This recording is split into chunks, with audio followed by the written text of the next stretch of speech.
भोजी भोजी कौन यात्रा बाटी दब यात्रा बाटी वाला खाया पाऊना यात्रा बाटी वाला खाया पाऊना भोजी दब किए खाया पाऊनी क्या घरे खाया ना कहीं खाया दब पुओ बागर हो झी बागर हो भोजी क्या दब कहीं दब कौन दरकार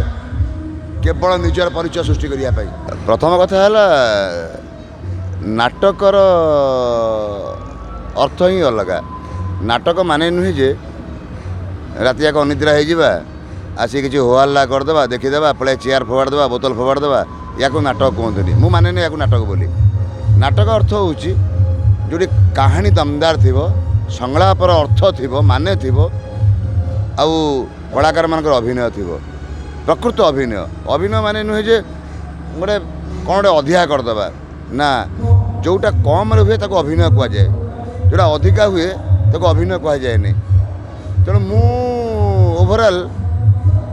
दृष्टि दिए नाटकर कहानी प्रति आज जो ये नाटक मोर पाप जानी कि पुण्य जानी ये कहानी यात्रा जगत रे संपूर्ण नियारा कहानी आउ सत्यजनांकर ये परिकल्पना जे नहीं सार गोटे एमती कहानी हवा दरकार जमती लोक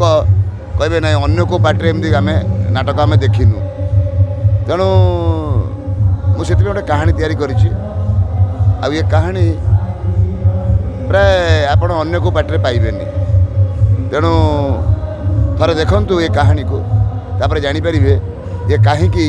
मु कहिबे एटा नियारा कहानी कहानी प्रत्येक रहउछि नाटक मानक कहानी रहउछि जो कहानी कि लोक मानकर लोक मान देखुछन्ते उत्तक स्टेज ऊपर चेयर मते फुपड़छन ना एते आकृष्ट करूछि कहानी गुडा सेगुडा को माने कोन कंट्रोवर्सी करछन्ते ना भूल धारणा केबे कोनोसी लोक उत्त्यक्त होइगिरी केबे कोडी चेयर फोपार नांती आज को मु देखिबारे 50 वर्ष हो गला केबे कोनोसी दर्शक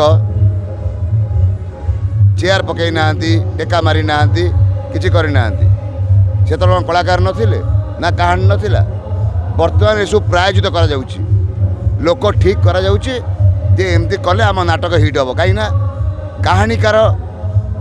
से मैंने निजर परिचय चेयर फोपाड़ा द्वारा चिंता करुँच किंतु एक्चुअली सब प्रायोजित मु जानी प्रमाणी मो पाखे अच्छी किंतु प्रकृत में जो मैंने प्रकृत दर्शक से मैंने केबे उत्त्यक्त ही चेयर पकेबे ने केबे भी निज भितर मन भितर अच्छा यदि कांदे जदि रागिकी चेयर पकाउछन्ती ताले कांदिकी भें भें कांदू ना स्टेज उपर जाइए ताने से कांदी जानी ना रागी जानी तेणु से दर्शक भी मूर्ख जो मैंने चेयर पकाउछन्ती आ से चेयरटा जो पकाउछन्ती स्टेज उपर को सेटा आम उपर पकाउछन्ती जो राइटर डायरेक्टर उपर पकाउछन्ती माने एटा आम असम्मान करुछन्ती अपमानित करुछन्ती कारण नाटक रे बहुत भल जिनस अच्छी से तो शिखी ना कि कौ दर्शक शिखिकी आज गोटे महात्मा गांधी ताले चेयर कहीं पकईदेला कि गोटे ये गला ना सब मिछ सब प्रायोजित सब बेकार कथा मुझे विश्वास करेनी नाटकर परिचय केवल नाटक चेयर पकड़ा नुहे नहीं नहीं फ्लॉप हो नहीं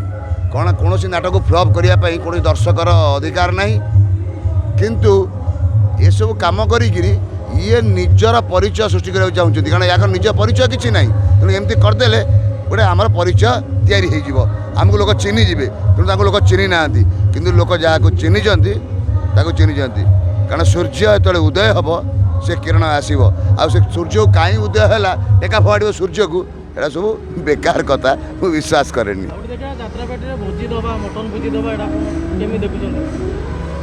भोजी भोजी कौन यात्रा बाटी दब यात्रा बाटी वाला खाया पाऊना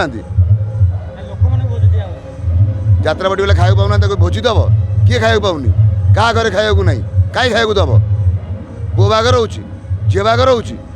भोजी क्या दब कहीं दब कौन दरकार केवल निजर परिचय सृष्टि करने जे मत लोक चिन्हतु आहरी चिन्हतु अधिका जानतु आ मु आउटे अधिका पैसा रोजगार करे से 5 टका खर्च कले कि 50 टका पाइबी जमीती पोखर बनिशी पकईले से आउ गोटे छोट गुंथिकी पका जाए तेणु ये गुंथिकी पकाउछन्ती बड़ भाकुर धरिए बोली किंतु बेले बेले बड़ भाकुरटा भी ବନିଶୀ ସହିତ କଣ୍ଟାକୁ ଖାଇଯିବ ସେ କଥା ସିଏ ଜାଣିନାହାନ୍ତି। ଯାତ୍ରାବାଡ଼ି ମାଲିକ ସେ କଳାକାର ଭିତରେ ବୁଝାମଣା ହେଇକି ଭୋଜିଟି ଦିଆହେଇଥିଲା। ଯୋଉ ଭୋଜିଟି ଲୋକମାନଙ୍କୁ ଦିଆହେଇଥିଲା ଏଟା କଣ ମାଲିକ ଆଉ କଳାକାର ଭିତରେ ବୁଝାମଣା ହେଇକି ଦିଆହେଇଥିଲା କି? ସେ କଥା ମୁଁ କହିପାରିବି ନାହିଁ କାହିଁକିନା ମୁଁ ତ ଏତେ ଭିତରେ ପଶି ନାହିଁ, ଖାଲି ଉପରୁ ଯାହା ଶୁଣୁଛି। ମୁଁ ବି ଏତେ ତା ଭିତରେ ପଶିବାକୁ ଚେଷ୍ଟା କରେନି କାହିଁକିନା ଯେତେ କାଦୁଅ ଭିତରକୁ ପଶିବ ସେତେ ଭିତରୁ ଗୋଡ଼ ପଶିଯିବ, ତେଣୁ ପଶିବ କାହିଁକି ମୂଳରୁ ପଶିବା ଦରକାର ନାହିଁ। ଆମର ସେ କାଦୁଅ ଯିବା ଦରକାର ନାହିଁ। ଆମ ସଫାସୁତୁରା ଜୀବନ, ଆମର ସାଧାରଣ ଜୀବନ, ଆମେ ବହୁତ ଭଲରେ ଅଛୁ।